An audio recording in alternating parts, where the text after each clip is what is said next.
La Sociedad Española de Radiodifusión presenta... Ser. ¡Viva la radio! Podcast. Siempre. En medio de los recortes del nuevo gobierno de ultraderecha en Argentina, se estrena una fantástica comedia que reivindica la filosofía, la educación pública y la memoria.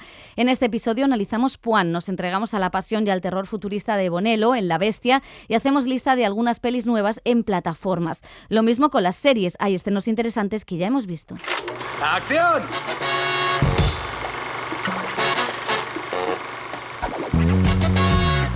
El cine en la Ser con Pepa Blanes.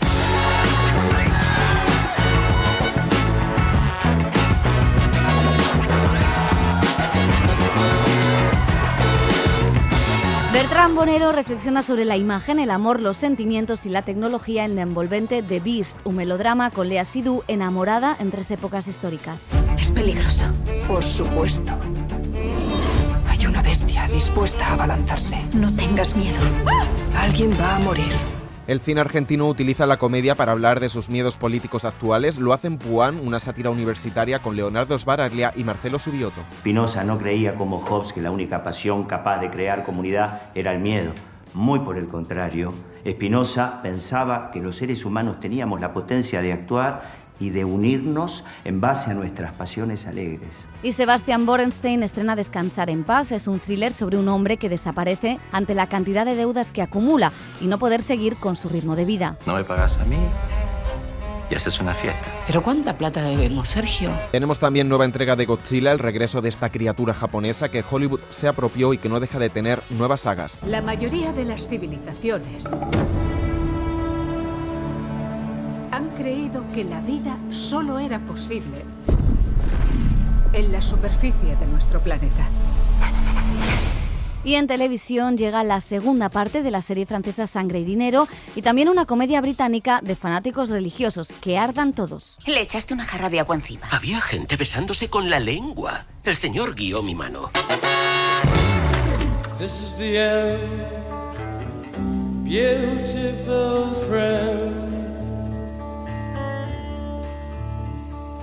This is the end, my only friend, the end of our elaborate plans, the end of everything that stands, the end, no safety or surprise, the end, I'll never look into your eyes.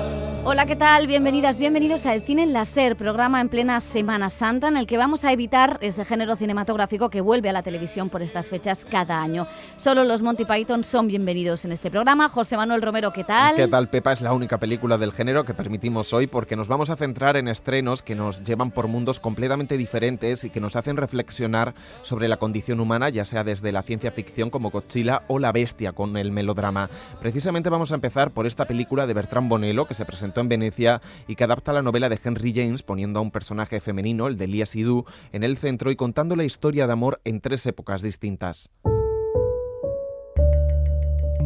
La tecnología es un elemento interesante para plantear los dilemas a los que se ha enfrentado y se enfrenta la condición humana, el amor, la pulsión, el miedo, el egoísmo.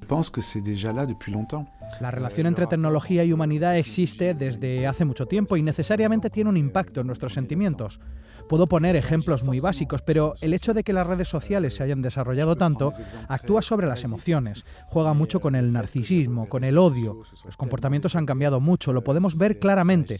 Por ejemplo, en 2014, en la película, Léa Seydoux siempre está frente a su computadora y él está con su iPhone. Están conectados, pero ambos se encuentran muy solos. La tecnología viene afectando a los humanos y a nuestras emociones desde hace tiempo. Con la inteligencia artificial hemos subido un peldaño. Avec l'intelligence artificielle, on monte encore d'un cran. A Bertrand Bonello le interesaba indagar en cómo afecta la tecnología a las relaciones humanas, pero también adentrarse en el melodrama, un género que no había trabajado y que pensó que tendría interés si lo abordaba desde uno de sus favoritos, la novela de Henry James, La Bestia en la jungla. No siempre es fácil estar casada. Lo lamento. Le dejo disfrutar de la velada. Por favor, Quédese conmigo. El director imprime una mirada femenina al relato. La protagonista aquí es una mujer, Léa Seydoux, enamorada y abrumada por una sensación de que algo terrible va a ocurrir en su vida. El miedo a que pase algo es lo que la mueve, el miedo a enamorarse, a perder su libertad y su trabajo. Hay cosas bonitas en este caos. No tengas miedo. La historia se cuenta en 3 periodos de tiempo: en 1910, con la gran inundación que asoló París; en 2014, justo antes del Me Too, donde un crimen machista está a punto de cometerse en Los Ángeles por un influencer real; y en 2044, un futuro próximo donde la tecnología es capaz de borrarnos el sufrimiento de los recuerdos pasados, pero también del desamor. L'entrée dans le XXe siècle est une époque que je trouve fascinante. La entrada al siglo XX es una época que me parece fascinante porque estamos entrando en él con mucha luz, diciéndonos que va a ser un siglo maravilloso, sin guerra, sin enfermedades, solo progreso, y 4 años después aparece la oscuridad de la guerra. En 1910 tiene lugar la inundación de París, y quería mezclar en cada época una catástrofe colectiva con una catástrofe íntima. 2014 porque el personaje que hace George McKay está basado en alguien llamado Elliot Rogers, y todos los vídeos hechos en el iPhone son vídeos suyos. Quería ser fiel a Los Ángeles. 2044 porque quería hablar del futuro, pero un futuro muy cercano, que todos pudiéramos imaginar o casi proyectarnos en él. Un futuro que realmente pareciera el mañana. Donc je voulais un futur qui ait l'air de demain, en fait. La intención del director es unir la crisis social y política con la crisis íntima y sentimental de sus protagonistas y hacerlo con formatos completamente diferentes: 35 milímetros en el primer caso, digital en el segundo y un formato cuadrado en el tercero, lo que muestra apertura, asfixia o deseo de regresar atrás. No lo sé. Por intuición. No me gusta que lo llamen purificación. Y no me siento impura. Sí, yo igual. Ya no lo tengo claro. Léa Seydoux es, como decimos, la protagonista, una joven que quiere liberarse de sus emociones y que decide purificar su ADN en una máquina que le hará atravesar su yo de otras vidas pasadas para así librarse del dolor. En ese viaje por el tiempo siempre se encuentra con lo mismo: una paloma que augura mala suerte, un trabajo que nunca es satisfactorio y el gran amor al que interpreta George McKay, que sustituye a Gaspar Ulliel. Ambos conducen al espectador por diferentes épocas, repitiendo frases, escenas y tragedias, en un intento de mostrar cómo la historia es cíclica y el miedo y el amor son cuestiones inherentes al ser humano, no importa la tecnología que desarrollemos para controlarlas. Oui, mais c'est même lié. On voit bien, par exemple, que Claro que está conectado con la explosión del capitalismo. Podemos ver claramente, por ejemplo, que hoy en día, si tienes un problema con el banco, llamamos, pero no conseguimos hablar con nadie. Está lo de no tener relaciones sexuales, lo de no tener empatía hacia nadie. Todo esto es parte de un modelo capitalista cada vez más violento, que necesariamente sacrifica seres humanos en beneficio del beneficio. En un juego de estructuras, el director va llevando al espectador casi por un laberinto, con superposiciones, referencias, repeticiones e imágenes poéticas. Como en su anterior película Coma, el director incluye al espectador en todo momento, desde el inicio, con la pantalla en verde donde una actriz interactúa, hasta el final, con los títulos de crédito en un QR. Pero además, la película es también un viaje sensorial por la imaginación. Estoy casada y nos amamos. Hábleme de él. Es alguien que me ayudó mucho de joven, cuando esta angustia me asfixiaba. Sé que sigue preocupándose por mí, aunque ya no sienta miedo. The Beast es además una película sobre el propio cine, una reflexión sobre las imágenes y un viaje sensorial como lo era el Mulholland Drive de David Lynch, pero con una vinculación política con el mundo y el sufrimiento actual.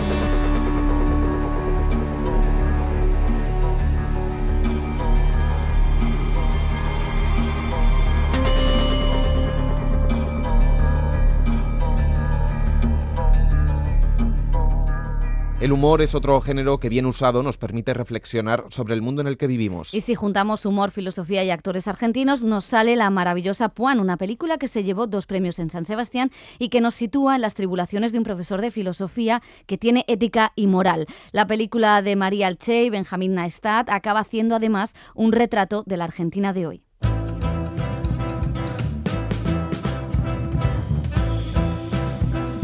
De una idea en apariencia tan cotidiana y anodina como el relevo en una cátedra universitaria, los argentinos María Alche y Benjamín Naestat han creado una de las mejores comedias de la temporada. Ambos tenemos un vínculo particular y personal con la filosofía. María fue estudiante de Puan, de filosofía, Por mi parte, mi padre es profesor de filosofía en otra facultad de la UBA, de la Universidad de Buenos Aires. Ambos habían dirigido en solitario títulos como Familia Sumergida y Rojo y ahora, a cuatro manos, están al frente de esta historia sobre un gris profesor de filosofía. La desigualdad genera, por un lado, miseria, esto lo sabemos todos, pero por otro lado, genera inexorablemente un proceso de acumulación de riquezas. Un profesor que ve cómo su mundo cambia cuando su mentor y jefe de cátedra fallece y de repente aparece un investigador afincado en Alemania para disputarle ese puesto. Si Rafael quiere ser parte de la cátedra, va a tener que respetar el proceso que venimos haciendo durante años acá, por más Berman que haya dando vueltas. Borkman. Es un legado académico el que nos dejaron, no lo podemos dejar volar por los aires.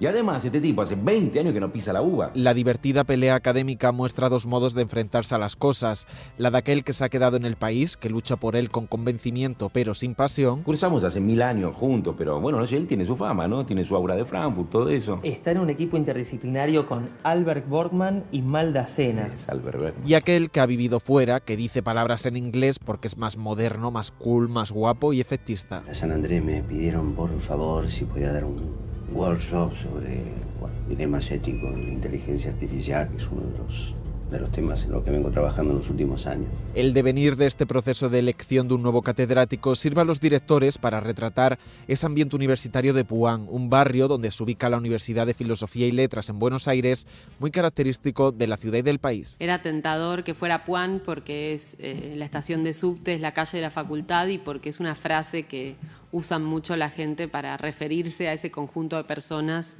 que estudian ahí, por ejemplo, esto de decir que dice Puan de tal cosa como si fuera una persona, ¿no? De ese retrato de un barrio y de una universidad, la película consigue contar un país entero. Ahí está la siempre temible inflación o la memoria histórica. Nos enfrentamos a veces desde el arte con esa crítica de, bueno, basta hablar del pasado, ¿viste? Es algo que a veces a cierta reacción le molesta el pasado, lo incomoda, pero el pasado se mete por la ventana, se mete por todos lados, somos pasado también. Se habla de lenguaje inclusivo, de gentrificación que hace que los pisos suban de precio y también de recortes. No podemos estar en un teórico de 4 horas escuchando a un profesor hablar cuando en realidad estamos todos pensando que no llegamos a fin de mes. Necesitamos recuperar el presupuesto de las becas. La verdad, las palabras sobran. Es momento de pasar a la acción. También se habla de modas, de fama, de redes sociales y sobre todo de la importancia de la filosofía y lo político en lo cotidiano. Ante un avance mundial de las derechas y una sensación así donde todo tiene que ir hacia la utilidad y a ver qué carrera es más útil, parece que todos estos temas, la cultura, la filosofía, pasan a ser accesorios y que tiene valor, bueno, un valor de mercado, lo que sea eficiente, lo que permita un sueldo no sé, gigante. Y la filosofía justamente es lo que te permite ver la realidad como algo no fijo y tener herramientas para transformarla. Entonces, si sacamos esas materias que nos permiten pensar, o esas carreras, nos vamos a quedar sin la posibilidad de transformar la realidad. Pero sobre todo los autores consiguen hacer una película que es una defensa de la educación pública. Estamos felices de que sea también un objeto de pensamiento político, un objeto de preguntas que interpelen el presente más urgente y en el actual presente es bastante urgente en Argentina, y bienvenido sea si es un estamento de defensa de la educación pública, que es algo que debería unirnos a todos. En Puan hay activismo y toma de conciencia y ridiculización, pero también hay emoción y ternura, con dos actores increíbles como Leonardo Sbaraglia, el intelectual moderno que habla alemán y recita Spinoza. Spinoza no creía como Hobbes que la única pasión capaz de crear comunidad era el miedo. Muy por el contrario, Spinoza pensaba que los seres humanos teníamos la potencia de actuar y de unirnos en base a nuestras pasiones alegres. Pero sobre todo destaca el trabajo de su compañero, el verdadero protagonista, Marcelo Subioto, que sabe combinar todos los registros y no se cansa de hablar de Rousseau. Que el origen de todos los males es la desigualdad. Rousseau, que es un absoluto desconocido, de la noche a la mañana pasa a ser una celebrity. Todo París se pregunta, ¿de dónde salió este campesino? Con influencias de Larry David, del Woody Allen, de Bananas, los directores beben del cine mudo, beben de la tradición del cine argentino y configuran una fantástica comedia filosófica que aúna ingenio, buenos actores y compromiso político. Tenemos que prepararnos para una larga lucha, pero no va a ser ni la primera ni la última vez que le expongamos el cuerpo a las ideas. ¡A resistir! Un día volver a las fuentes, no creo que pueda dejar de protestar.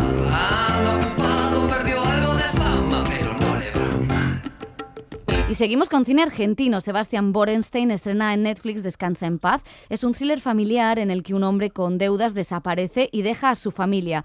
Un reportaje de Juan Galarza.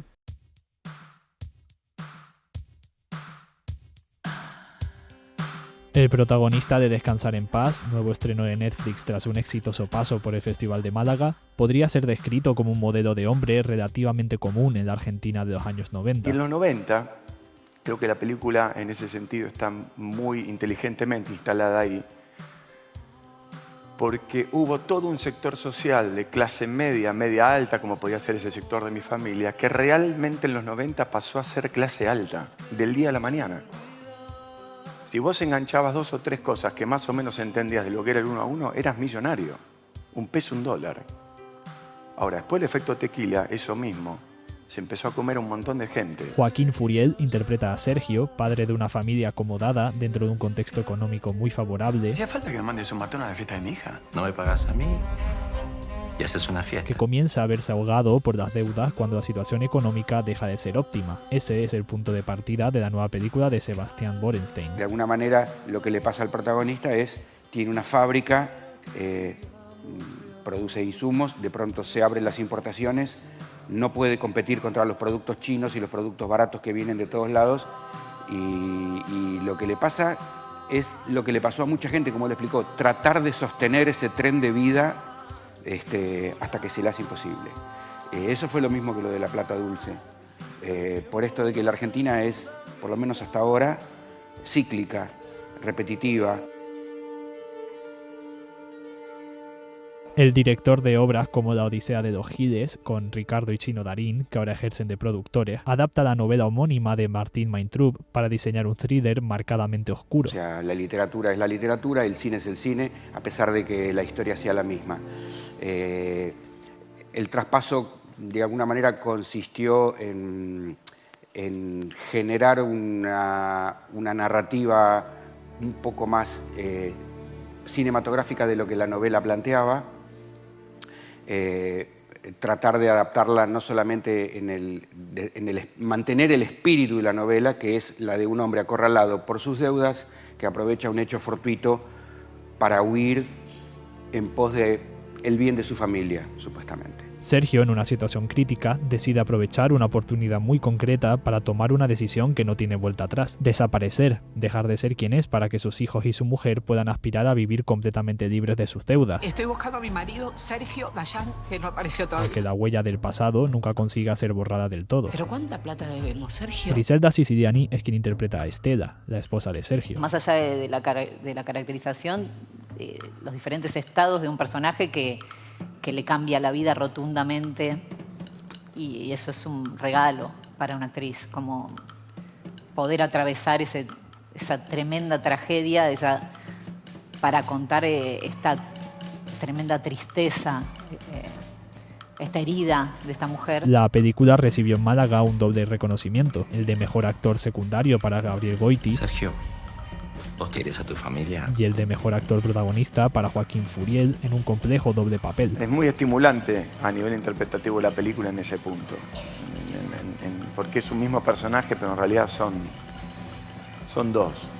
O sea, una cosa es el personaje con su familia y sus problemas y tal en Buenos Aires, y otra es el que aparece ya 15 años después en esa situación de soledad, de abandono y prácticamente de no ser visto por nadie, ¿no? El lunes quiero toda la plata. Descansar en paz es un thriller marcadamente psicológico. Yo te voy a pagar. No cabe duda que me vas a pagar. En el que los sentimientos y las decisiones de los personajes mueven la acción y definen el clima de una película sombría y desasosegante.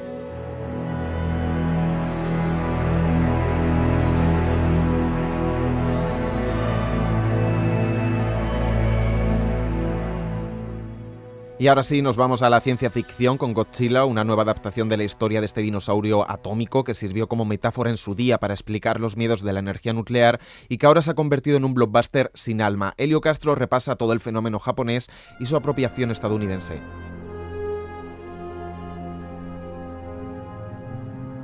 Dos de los monstruos más icónicos del cine y de la cultura popular vuelven a juntarse: el gorila gigante ¡Kong! Kong, solo repiten eso. Y el dinosaurio que renace en el Ártico después de unas pruebas nucleares. Los habitantes de la isla de Odo llamaban a este monstruo Godzilla. Así le llamaremos nosotros. Los dos son hijos de épocas diferentes. King Kong nació en los años posteriores a la Gran Depresión americana, mientras que Godzilla es una metáfora del horror atómico que tenían los japoneses después de las tragedias de Hiroshima y Nagasaki. Se preguntarán por qué ha aparecido de repente este monstruo. Probablemente vivía en las profundidades, en algún lugar del Pacífico, hasta que las bombas de hidrógeno alteraron su paz. En 1954, Ishiro Honda, un antiguo soldado del emperador durante la guerra, estrenó Japón bajo el terror del monstruo, que marcaría la presentación en sociedad de Godzilla. Esta es la cabeza de Godzilla que vimos en la isla. Por su tamaño, se deduce que Godzilla debe medir unos 45 metros más o menos. Godzilla es una palabra japonesa que mezcla los términos ballena y gorila. El éxito de la película fue total. Es increíble, absolutamente impresionante, pero cierto. Es un hecho que está ocurriendo ante nuestros propios ojos, señoras y señores. Al paso de Godzilla, la ciudad se va convirtiendo en un mar de fuego. Arrasa edificios, instalaciones. Nada es un obstáculo para él. En Estados Unidos añadieron unas cuantas secuencias rodadas con actores americanos para que ellos tuvieran protagonismo. La versión norteamericana de Japón bajo el terror del monstruo se estrenó en 1956 y fue también un éxito en los Estados Unidos, pero Godzilla siguió siendo una franquicia japonesa. ¿Cómo podemos acabar con Godzilla? No intenten matarlo. Si le matan, perderemos una oportunidad. Solo dentro del cine japonés y producidas por Toho se han hecho hasta la fecha 33 películas de Godzilla, a las que hay que sumar 7 producciones más del cine norteamericano. Godzilla es un valioso espécimen científico. Pero va a acabar con nosotros. En muchas de ellas, Godzilla se enfrentaba a otros monstruos. ¡Miradla, es ella! ¡Mothra! Como Mothra, la polilla gigante, Ghidorah, el dragón de 3 cabezas, Galien, un monstruo alienígena, o Mechagodzilla, una versión cibernética del propio monstruo. En 1962, Ishiro Honda dirigió King Kong contra Godzilla, la primera película en la que aparecían los dos monstruos. El hecho de que King Kong y Godzilla hayan aparecido al mismo tiempo es científicamente muy interesante.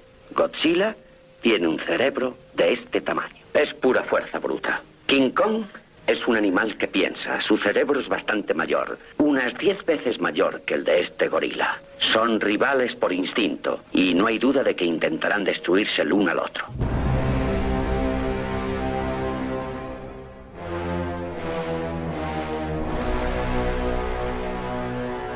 En 1998, el cine norteamericano hizo su particular versión de Godzilla. Aquí, en el centro de mando de New Jersey, no hay nuevas informaciones que aportar porque los militares han hecho un bloqueo total a los medios acerca de lo que está pasando aquí. Las autoridades no dicen nada acerca de sus intentos por contener o controlar a esta criatura. Dirigida por Roland Emmerich y con un gran despliegue de efectos especiales, Godzilla no arrasaba ya Tokio, sino Nueva York. Impacto negativo, repito, impacto negativo. Impacto negativo, señor. ¿Impacto negativo?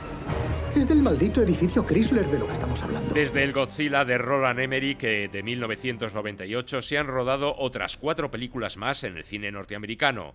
En 2014, el director Gareth Edwards reactivó la franquicia, a la que siguieron Godzilla, Rey de los Monstruos y Godzilla contra Kong, estrenada hace 3 años. Además, el cine japonés continúa explotando al monstruo. La última producción de Toho se estrenó el año pasado, Godzilla Minus One, la película que ganó el Oscar a los mejores efectos visuales en la pasada ceremonia.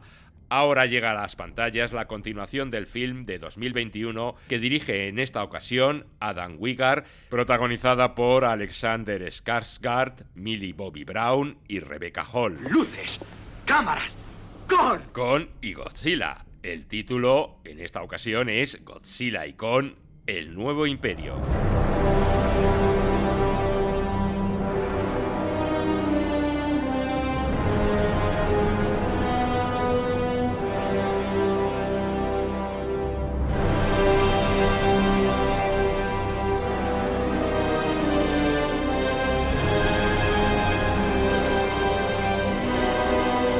Tenemos un estreno español más en plataformas, es la nueva comedia de Emilio Martínez Lázaro, un hipster en la España vacía, película que protagoniza Lalo Tenorio, Macarena García, Paco León y Berta Vázquez. Cañadenses y cañadensas, yo he venido a hacer política en positivo. ¿Pero eso qué es?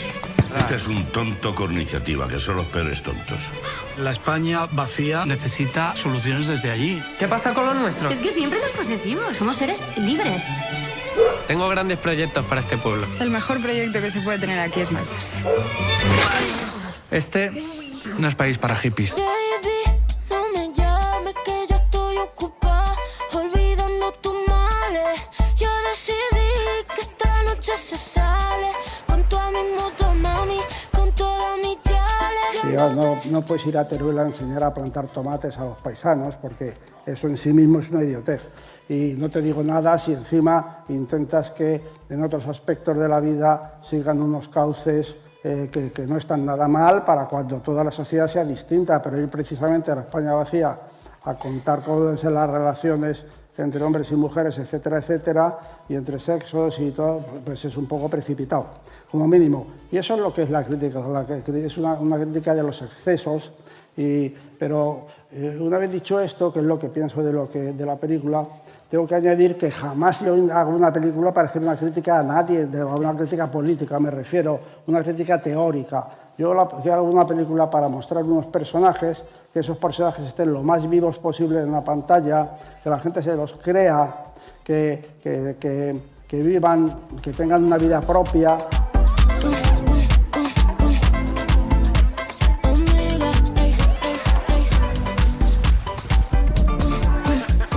El cine en la SER con Pepa Blanes.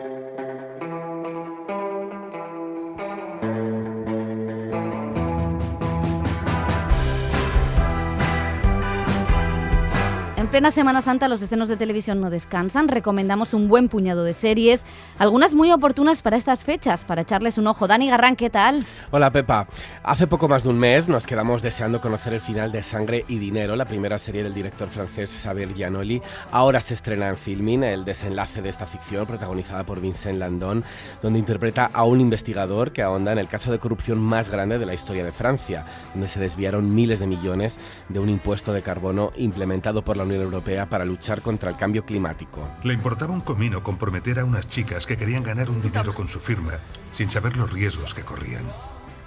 Porque al final esta historia acabó siendo un baño de sangre. Sí, un baño de sangre con miles de millones estafados.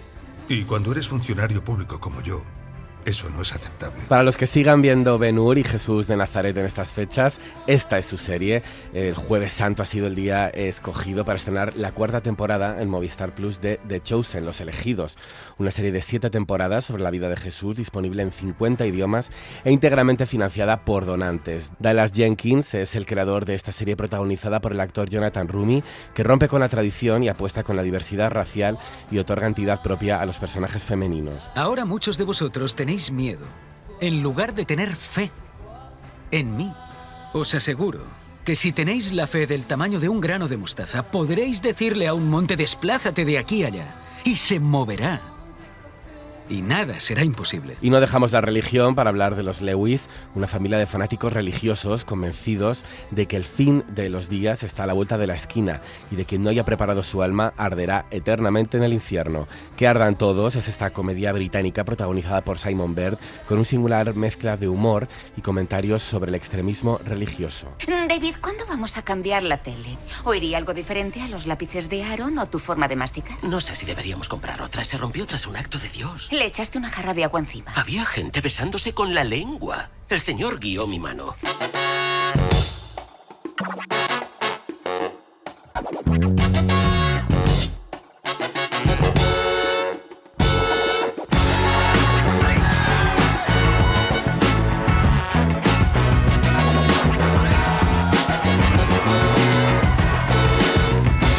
Terminamos el cine en la SER con Apocalipsis Now para celebrar el centenario de uno de los mejores actores de la historia, Marlon Brando, que creó Escuela y que participó en películas inolvidables.